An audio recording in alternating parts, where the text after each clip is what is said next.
Thank you, it's lovely to be here. Isn't it nice? The curtains are a couple of inches too short, but no one needs to panic about that. It's nice just to be at the house, to be honest. I have a baby. Thank you, well done me.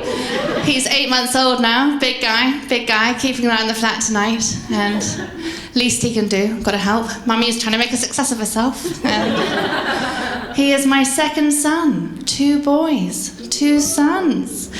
Livid, furious, absolutely devastated. My mother, she loves my children. She says they've given her a new lease of life, which is a shame.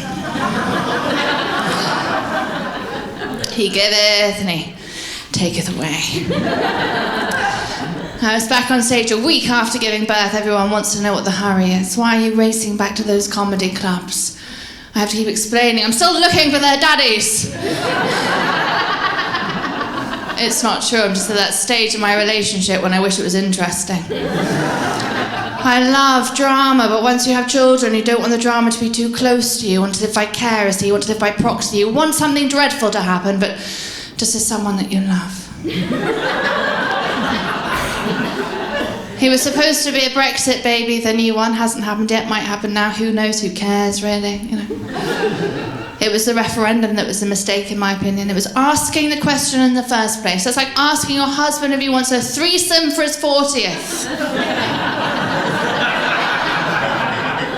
He was supposed to say no! But he didn't. There's been no end of drama ever since. Oh. The worst thing about children is time speeds up. I feel like I'm hurtling towards death at a rate I never thought was possible. It's like bumping into a jihadi in a Christmas market. You don't think it's going to happen to you, and then bang, you see your whole life flashing before your eyes. Little bit of seasonal banter. Not available in February, I'm afraid. But, I've been told to focus on the now. Have you ever heard that? Focus on the now. Apparently the best way to focus on the now is meditation. But seriously, what a waste of fucking now. Tick tock, tick tock, tick tock. It honestly feels like yesterday I was planning my wedding. It feels like yesterday I was moving in with my boyfriend. You remember moving in with your boyfriend, of course you do. Because the first thing you do when you move in with a boyfriend is you have the chat. Everyone has to have the chat. The chat's uncomfortable, isn't it? And I remember having the chat with my boyfriend. I remember saying to him, listen, you have stuff. I have taste. Together, we can get rid of your stuff. And minutes later, you're planning the wedding, and I felt self-conscious about our wedding because it was going to be so big, obviously. And also because he hadn't proposed to me yet. What? He was still waiting, you know, for the right woman. But what I did is night after night after night, I'd whisper sweet nothings in his ear. She's not out there. You're never going to find her. This is the best that you can do. And it worked. Thank you. Although I don't think everyone is susceptible to hypnosis. I tried it myself. I tried hypnobirthing. My God. The idea of hypnobirthing, you think happy thoughts, the baby just falls out and immediately files your tax returns. And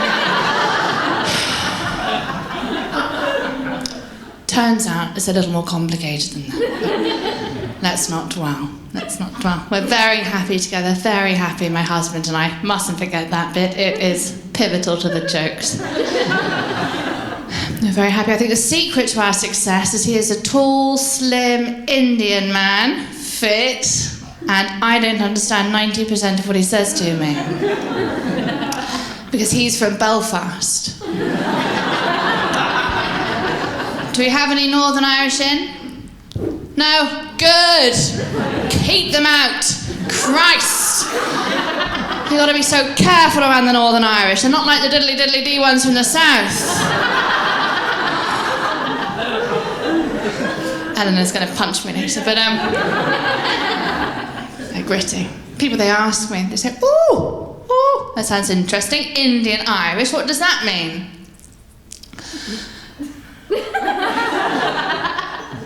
means he likes potatoes, and he doesn't burn easily. It also means my in-laws live abroad, and I don't think you can ask more from family than that. Strangers ask about our children. I was on the bus the other day, imagine that, me on a bus, and this woman, she peered into my papoose, she took a deep breath, took another look, she said, "Is your baby mixed?" Yes, he is mixed. He's half fabulous, half really fucking annoying. We mixed, we didn't manage to match. What? They're not the same colour. One of them's darker than the other. Who do I discriminate against? I'm having to look to the BBC for guidance. Thank God for the BBC. My husband's name is Sanjiv, which I know is very difficult to get right because my father still pronounces it Muhammad. Uncomfortable lunches, but... His mother, my mother-in-law, she's a wonderful woman. My God, wonderful woman. She loves me now. Takes time, doesn't it? Time and a couple of sons, but she loves me now. She's actually invited us to have a naming ceremony for the new one in a Hindu temple in Belfast, and Ireland. I said, "Yes, please, thank you, when?" Sanjay said, "No." I said, "What do you mean, no?" Look how tall I make him. A girl can dream. God, I feel vulnerable. What do you mean, no? Don't you care about my comedy career? I mean, think of the material I get from a naming ceremony in a Hindu temple in Belfast in Ireland. But Sanjay was just laughing because I call this a career. I said to him, "Don't you laugh at me. What are you bringing to the table?" Apart from the house and the table. He's a very successful man. You know? He's what you call great divorce material. Thinking ahead. You should see the kitchen sink I'm chained to. It is exquisite. Which is good, because there's a lot of wiping involved once you have children. People ask what you do. I say, "I'm a wiper. I wipe ceilings, floors, walls, tables, chairs, faces, feet, hands, bottoms, woolies." And I just keep on going until no one knows if I'm flirting or having a nervous breakdown. Including me. Yeah. People ask strange questions when you tell them you're getting married. "Are you going to take his name?" "No. What would he use?" One of my girlfriends started sobbing. "Is it going to be a wine wedding?" "No. I'm really hoping Sanjiv turns up." She was uninvited. Some people are quite cynical. A woman actually said to me, "Marriage is prostitution." Get a grip. It is a lot better paid than that. Then we started trying for a baby. That did not take as long as everyone promised me it would. Either time, you know. Turns out, shake a dick at me, I'm up the duff, who knew? I could have listened to my mother. She always said, "Darling, there's plenty of time. There's always HIV. IVF, mother, IVF. She called me recently to tell me my stepdad's AC/DC because he can't concentrate on anything she's saying. And I was just about to explain to her she meant ADHD, and I thought, fuck it, why ruin everyone's Christmas, you know? The phone's ringing off the hook, the village is alive with gossip, let them enjoy themselves. I noticed when I was very heavily pregnant, it is impossible to tell dick jokes heavily pregnant because, well, you're a walking reminder, aren't you, of how badly wrong sex can go. But now I can't tell dick jokes because the thought of dick makes me so angry. Which is silly, really, because he's having a vasectomy, Sanjiv. Now that we have 2 children, he's having the snip. I know that he is because I'm doing the operation myself.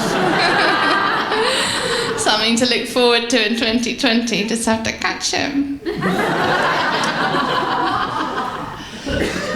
I wouldn't say I'm middle class. I don't need to. I just do middle-class things. And I go to dinner parties. That's where you go to someone's house, you have a horrible dinner and there is no party. It's also where you get to see what marriage really is. Marriage is a commitment to watch the same person eat every day, as long as you both shall live. At a dinner party, you get to see how you've done. You could have done worse. You could have done better. In the summer, the dinner party becomes a barbecue, and you get to see the one you love eat without cutlery.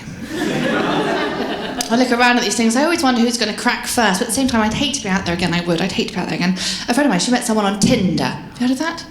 She met this bloke on Tinder. She's let him tattoo her. I know everyone has tattoos now because houses are expensive and we're all yearning to decorate, but... you know, someone at you with an ink gun. I have to go. Other people want to turn. Whatever, but, yada, yada, yada. Boring. Me. But, yeah, I've got to go, but... I'll leave in this. We went to Spain last year, Sunday night, because it's important, isn't it, to argue somewhere different. And you've got to keep it fresh. You can actually tell when you're in a long-established couple because you'll always ask the one you love to move out the way before you take a holiday snap. Out of the way, Sanjeev, I'm trying to take a photograph. Yeah, you're ruining the view. Talking of ruined views, babies, my God. My body's ruined. Do you know my tits used to squint at the sun? Now they're looking from left to right like they're anxious about being followed. Perk up, no one's after you. Anyway.